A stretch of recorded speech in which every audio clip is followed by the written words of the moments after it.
आप लोगों का पाक साफ मोहल्ला खाली तो कर दिया मेरे अम्मा ने। ये वक्त नहीं है इस तरह की बातों का। तो और क्या, दुख तो हमें भी बहुत है इनके मर जाने का, और इसीलिए हम इनके जनाजे और तदफीन में शिरकत के लिए आए हैं बस। मकतूल कभी कातिल के कांधों पे सवार होकर अपने आखिरी सफर पे नहीं रवाना होता, और ना ही मेरे अब्बा को आपकी फाते और मगफिरत की जरूरत है। हाँ, आपको उनसे मगफिरत करनी होगी अल्लाह के दरबार में।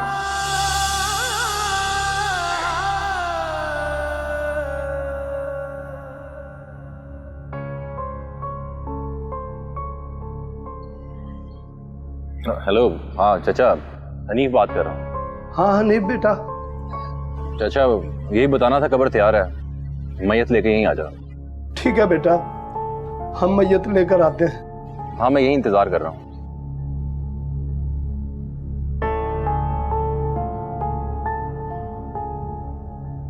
चलो भाई जनाजा उठाओ, कलमाए शहादत। नहीं, अब्बा! मेरे अब्बा!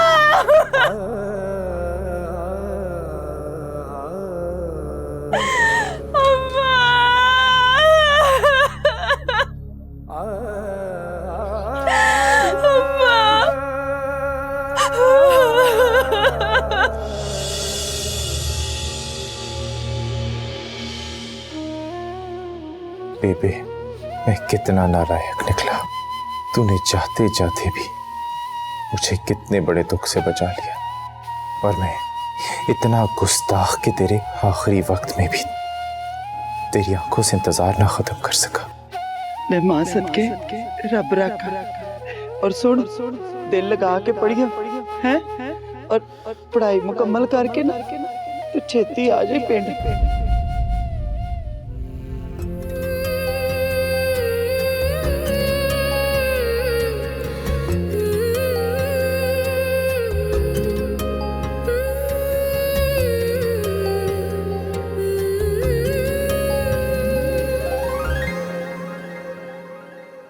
आँखों देखा जो कुछ भी हो, सारा सच नहीं होता। जिस तन लागे वो तन जाने, बाकी सब कुछ धोखा। कभी ये माशा है, कभी ये तौला है, कभी है पत्थर, कभी मोम जैसी है ये जिंदगी, है ये जिंदगी। सात रंगों में गूंधी हुई जिंदगी। कितनी अजीब बात है अब्बा, एक वक्त तक मेरे लिए आपका वजूद ही नहीं था, फिर मैंने जाना कि मेरा बाप जिंदा है, और तब तक मुझे लगा आप कभी भी फिर से मेरी जिंदगी से निकल जाएंगे तो भी मुझे कोई फर्क नहीं पड़ेगा। लेकिन मैं गलत थी, कितनी बदकिस्मत हूँ कि आपकी मोहब्बतें समेटने का इतना मुख्तसर वक्त मिला मुझे।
बहुत अफसोस हुआ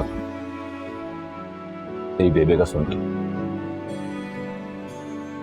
बाद में मैं तुझे फोन करता रहा जिस नंबर से तूने कॉल की थी, लेकिन कोई उठा नहीं रहा था। बाद में नंबर ऑफ हो गया। क्या जरूरत थी उस नंबर पे फोन करने की? मेरा दिल चाह रहा था कि तेरे घर आऊं, तुझे तसल्ली दूं। मुझे पता है यार तेरे पे क्या गुजरी होगी। मेरी अम्मा भी तो इस दुनिया में नहीं है। नहीं, तू नहीं समझ सकता कि मुझ पे क्या गुजरी, क्योंकि जब तेरी अम्मा इस दुनिया से गई तो तू के सिरहाने खड़ा सूरह यासीन पढ़ रहा होगा। उन्हें आखिरी बार आपे ज़मज़म पिलाया तो उनकी खूब खिदमत की होगी।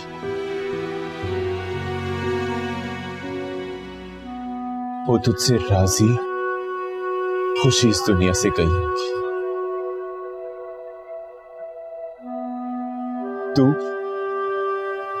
तू नहीं समझ सकता इस बदनसीब बेटे का दुख, जिसकी मां की आंखें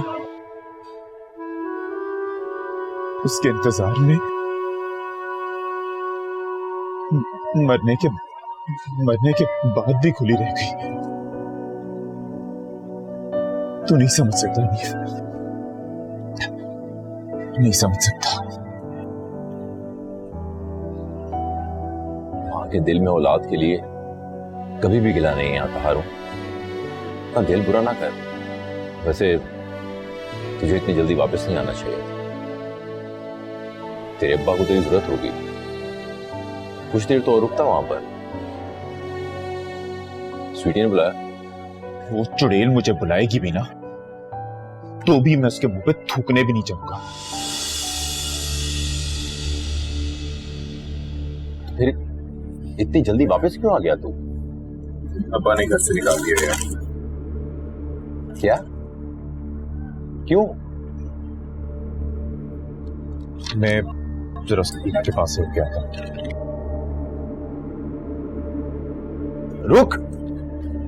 रुक हारून।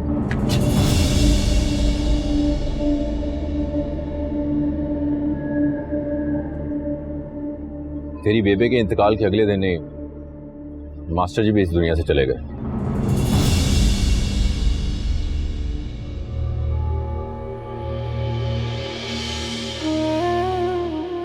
क्या?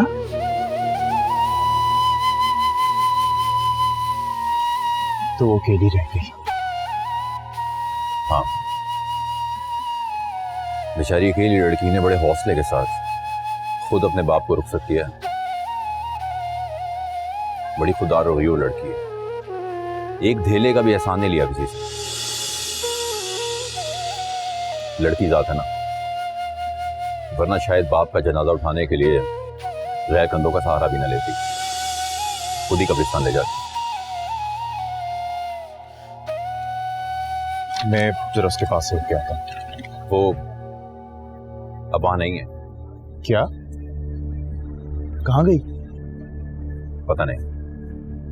जनाजा उठने के कुछ देर बाद ही वो अपना थोड़ा सा सामान उठाकर कहीं चले गई। हाँ, लेकिन कहाँ चली गई यार? अपने माँ के रिश्तेदारों के घर चले गई। नहीं अनिल, मैं उसे अच्छी तरह जानता हूँ। वो मर के भी उनके पास नहीं जाएगी। वो बेचारी अकेली बेसहारा लड़की कहाँ जाएगी? एक जगह जाओ जा सकते। मैं आ रहा हूँ।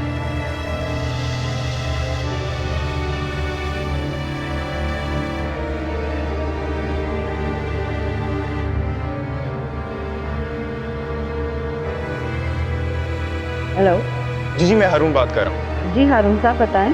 जी, दरअसल वो मेरी कजन जिसको आपने जॉब दिलाई थी, वो एक्चुअली उसका कुछ पता नहीं चल रहा। भाग गई? नहीं, देखिए वो ऐसी नहीं है। दरअसल उसका इस दुनिया में मेरे और उसके वालिद के अलावा और कोई नहीं। मैं शहर में नहीं था और पीछे से उसके वालिद का इंतकाल हो गया। इस जगह पे शायद उसके लिए अकेला रहना मुनासिब नहीं था, इसलिए वो कहीं चली गई। मुझे पूरा यकीन है कि वो जहाँ जॉब करती है उन लोगों को मालूम होगा कि वो कहाँ। आप प्लीज जरा उनसे पूछ के बता दीजिए। अच्छा, मैं कॉल करके पता करती हूँ। जी बेहतर, थैंक यू। थैंक यू हारून साहब, खुदा हाफिज़।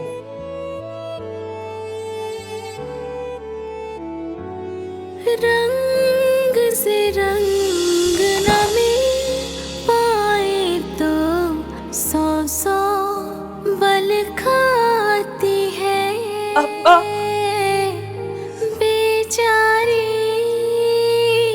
बेजोड़ मोहब्बत जहाँ से गुजर जाती है,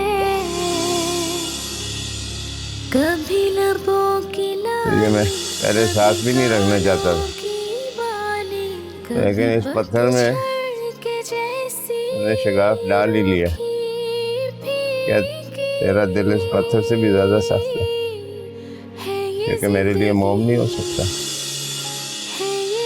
ऐसी बातें ना करें। ना रो मेरी बेटी, ना रो, ना रो अजय, है ना?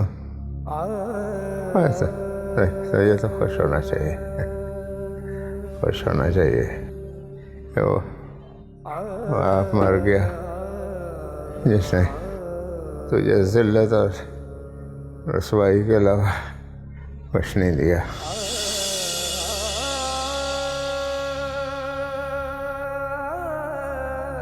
सकीना,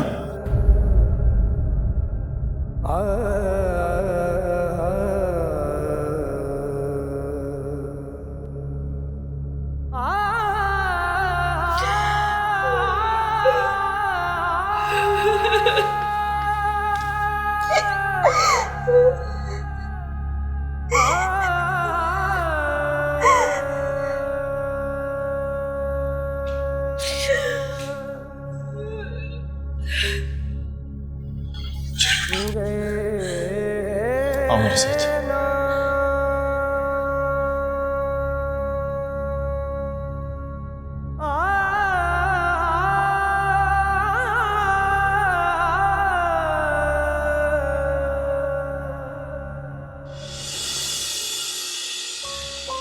हमारी जिंदगी में सब कुछ एक जैसा क्यों है? मेरी जिंदगी में मेरे बाप का साया उठ गया और आपकी जिंदगी में आपकी माँ का। मगर आप फिर भी खुशकिस्मत हैं, मेरी तरह बेईमान और बेसाइबान नहीं हुए। मैं भी तुम्हारी तरह अब इस दुनिया में अकेला है। बेबे अकेली नहीं गई, बल्कि अपने साथ सारे रिश्ते भी ले गए। और खबरदार, तुमने आइंदा अपने आप को बेईमान या लावारिस कहा तो और क्या समझू? कब तक मैडम के सर्वेंट क्वार्टर में पड़ी रहूंगी, किसी दारू में माने? कैसी बातें कर रही हो तुम? दारुल अमान भी भला कोई तुम्हारी रहने वाली जगह है। मैं आने से पहले तुम्हारा गर्ल्स हॉस्टल में एडमिशन करवाए हैं। हॉस्टल? हाँ, और तुम अभी इसी वक्त वहां शिफ्ट हो रही हो, बल्कि कल जाके हम तुम्हारा किसी कॉलेज में एडमिशन करवा देंगे। अब तो तुम्हारे डॉक्यूमेंट्स भी कंप्लीट हैं। मगर मैं ये सब कैसे? मेरा मतलब है यार, सिंपल सी बात है, अपनी मैडम से कह के अपनी ड्यूटी शाम को शिफ्ट करवा लो, ताकि दिन में पढ़ सको और शाम को जॉब कर सको। और अगर फिर भी ना माने तो छोड़ दो ये जॉब, मैं कोई और जॉब दिला दूंगा। मगर ऐसी तो कोई भी जॉब नहीं होगी जिससे मैं हॉस्टल और कॉलेज दोनों के अखराजात उठा सकूं। तुम्हें उसकी फिक्र करने की जरूरत नहीं, समझी? मगर आप भी ये सब कैसे अफोर्ड कर पाओगे? वो मेरा मसला है। आप उस दिन किसी दूसरी अच्छी जॉब की बात कर रहे थे, मिल गई आपको? हाँ, मिल गई।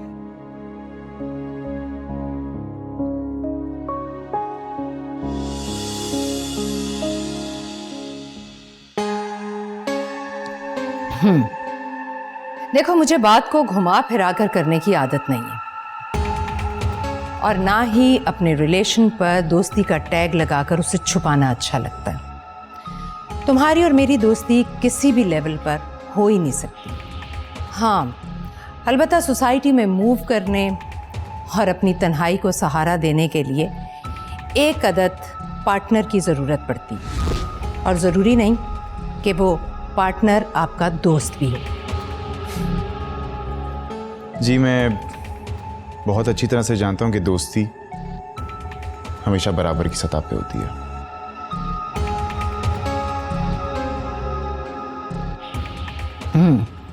Good, very good. मुझे कभी भी अपना दोस्त समझने की गलती मत करना। तुम सिर्फ मेरे एम्प्लॉय हो और बस, अंडरस्टैंड? जी मैडम। शहला। ओके शैला।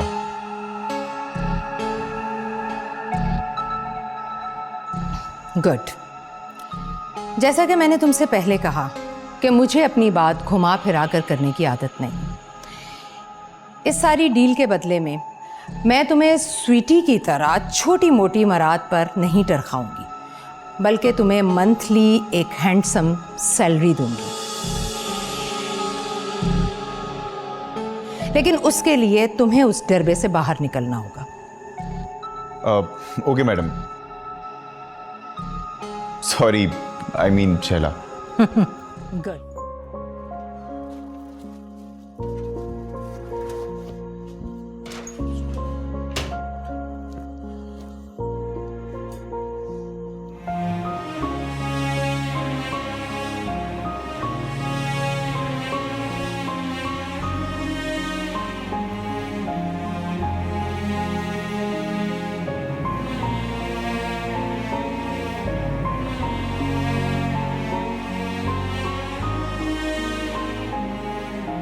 तो तू जा रहा है लाल मंच? हाँ, जब सकीना ही आ नहीं रही तो मेरे लिए यहाँ रखा ही क्या है? तो तेरे पास सकीना को देने के लिए क्या रखा? क्या मतलब? मोहब्बत हो गई उससे? हाँ, उससे मोहब्बत होने में मुझे एक पल भी नहीं लगा। और ये जो और चक्रों में तो फंसा हुआ है वो? देख हनीफ, मैं अपनी ख्वाहिशात के आगे बंद नहीं बांध सकता। मुझे सब कुछ चाहिए, सब कुछ, और वो भी बहुत जल्द, बगैर किसी इंतजार के, बगैर किसी खज्जल ख्वारी के। और हाँ, इन ख्वाहिशात के साथ साथ मेरे दिल के पास कुछ और भी है। मोहब्बत, सकीना की मोहब्बत, और उसमें भी कम ताकत नहीं है हनीफ।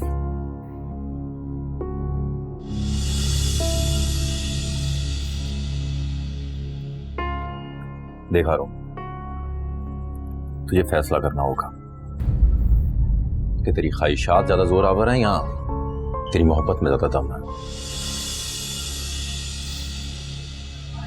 तेरा खामोश होना बता रहा है मुझे कि ये सिर्फ ख्वाहिशात नहीं है, हिर्स है तेरी। और याद रखना, हिर्स इंसान को हिला के रख देती है, पिछाड़ डालती है उसे, चारों शाने चित कर देती है। ये सब कुछ अपने बारे में बताया तूने सकीना को?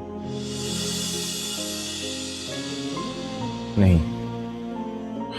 यानी तूने अपना तारुफ अधूरा कराया उससे? देख हनीफ, कुछ बातें ऐसी होती हैं जिन्हें इंसान अपना तो लेता है, लेकिन कभी किसी के सामने जाहिर नहीं कर सकता।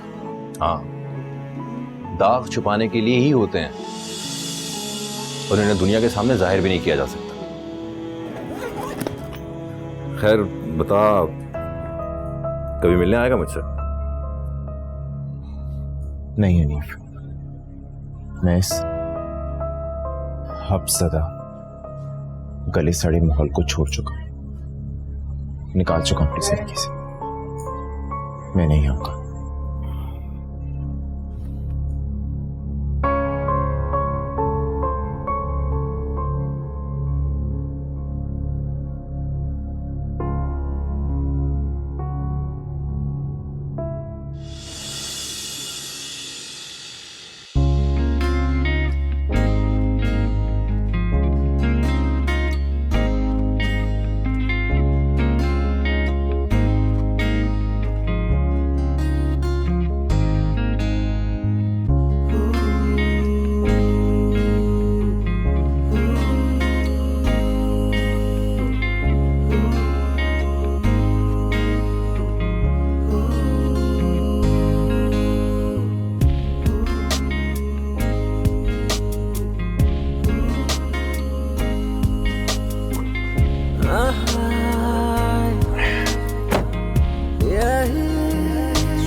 मैं आपका शुक्रिया अदा करना चाहती हूँ और करना भी चाहिए, मगर नहीं करूँगी।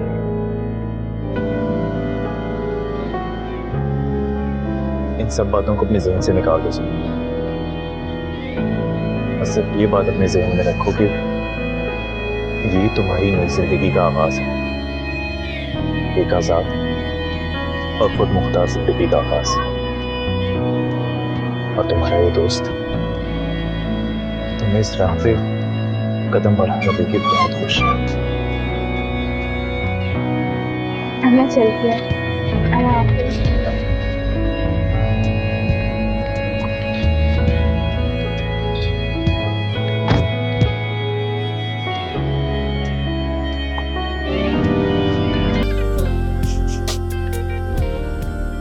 और उस वक्त और भी खुश होगा जब तुम्हारे बढ़ते हर कदम के साथ मेरा कदम हम सफर बन के उठेगा।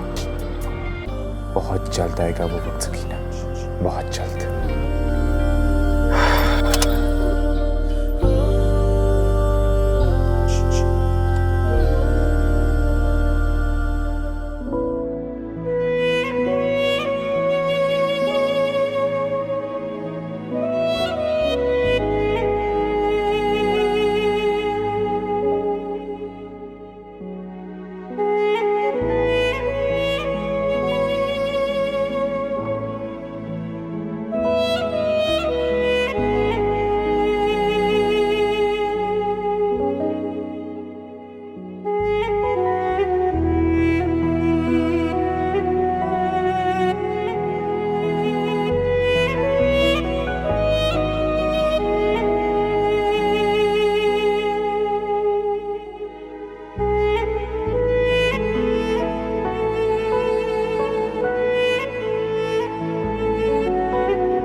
अस्सलाम वालेकुम। वालेकुम अस्सलाम।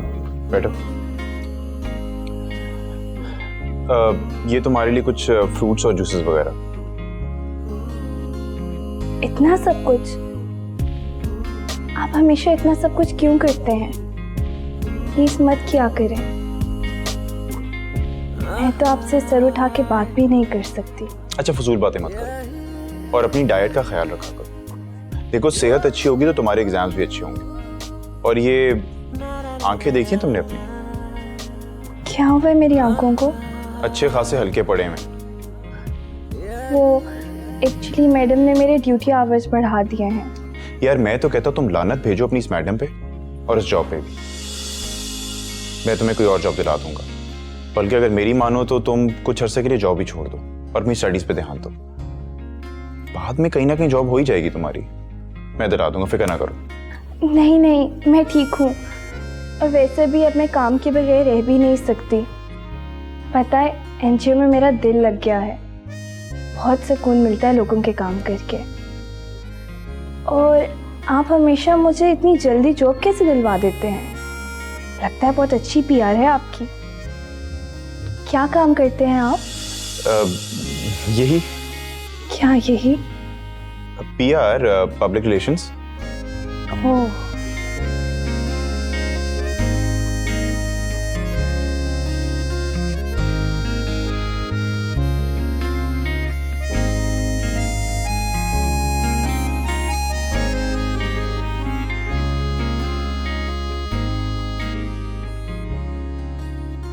अस्सलाम वालेकुम।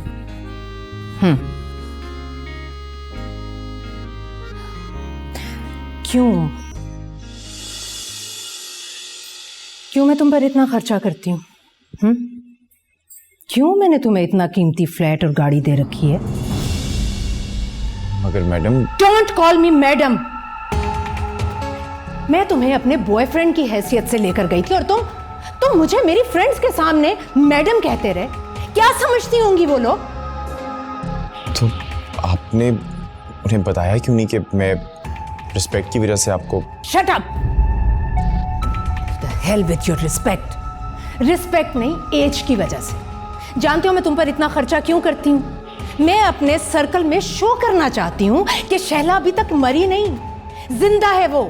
आज भी एक नौजवान उसके इश्क में गिरफ्तार है और तुम इडियट।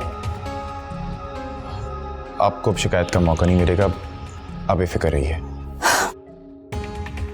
एंड लिसन, तुम वहां क्या कर रहे थे? कहाँ? मिसेस अफंदी के एनजीओ के इर्द गिर्द। आप वहां कैसे? फॉर योर काइंड इंफॉर्मेशन, मैं उस एनजीओ की ट्रस्टी में से हूं। आपने कभी बताया नहीं कि आपका किसी एनजीओ के साथ कोई ताल्लुक है? मुझे ना बताने की जरूरत है और ना ही तुम्हें पूछने का इख्तियार। तुम वहां कर क्या रहे थे? मेरी कजन होती है, वहां पे जॉब करती है। कजन? उससे मिलने के लिए वहां जाने की तुम्हें क्या जरूरत थी? आप कहेंगी तो मैं आइंदा नहीं जाऊंगा। बिल्कुल नहीं। डिस्टेंस रखोगे तुम, अंडरस्टैंड? जी। ओके, बैठो।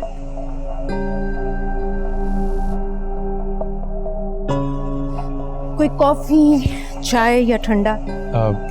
ठंडा पिला दीजिए। सकीना, ये देखो मिसेस अजमल को। मिसेस अजमल? हाँ। वो जो उस दिन आई थी? हाँ। बस ये तो बहुत सिंपल लग रही थी ना उस दिन। बस देख लो, इनके पार्टियों में रंग रंग ऐसे ही होते हैं। वाकई में तुम सिर्फ मिसेस अफंदी से मिली हो ना, इसीलिए अनजान हो अभी तक कि यहाँ पे कैसी कैसी नमूनिया हैं। नमूनिया? मिसेस अफंदी शरीफ खातून है, सोशल वर्क की नीयत से ये एनजीओ चला रही हैं वो। लेकिन बाकी के मेंबर्स और डोनर्स बस एक तमाशा ही है। उनके लिए सोशल वर्क बस बाकी के शौक की तरह एक शुगली है। कैसे शौक?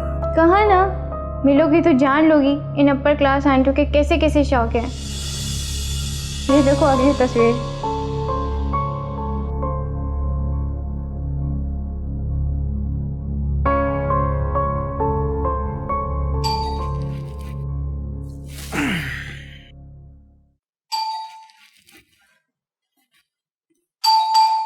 आ रहा हूं यार, सबर।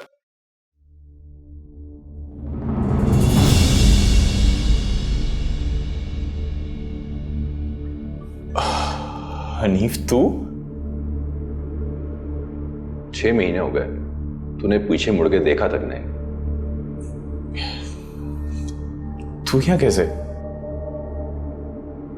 दोस्त से मिलने आया, और ना मिलने की कसम तो तूने खाई थी।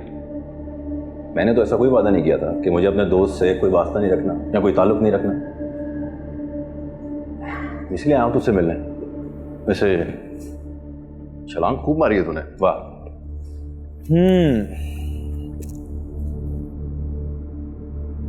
लगता है हनीफ तू ये देखने आया कि तेरी बात ना मान के मैंने घाटे का सौदा किया है फायदे का।